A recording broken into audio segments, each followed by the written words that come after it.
തിരുവാതിര എന്ന് പറഞ്ഞാൽ ഭഗവാൻ ശ്രീ പാർവതിയെ വിവാഹം കഴിച്ചിട്ട് അവരുടെ ഒരു സന്തോഷമുള്ളൊരു സമയത്തെ പറ്റിയിട്ടാണ് ഇവിടെ പറയുന്നത്. ഉറക്കൊഴിച്ച് നമ്മളെല്ലാവരും കൂടി ഒരു 10-12 ദിവസം മുന്നേ തന്നെ തുടങ്ങും. ശരിക്കും അശ്വതി മുതലാണ് തുടങ്ങുക.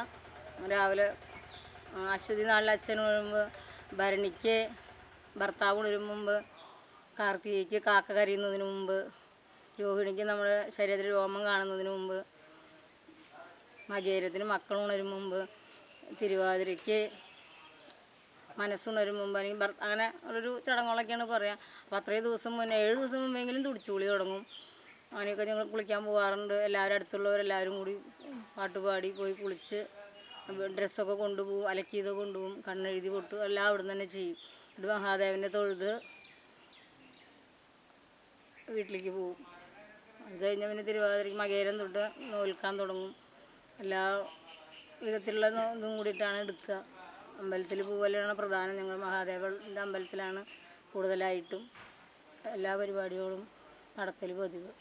വഴിപാടുകളും വിശേഷ പൂജകളൊക്കെ.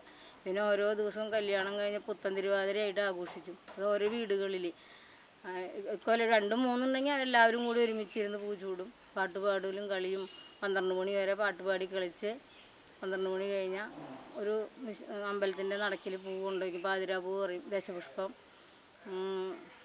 പിന്നെ ദശപുഷ്പങ്ങൾ എന്ന് പറഞ്ഞാൽ കറുക, ചെറുകുള, പൂവാങ്കുരുന്നില, മോച്ചമി,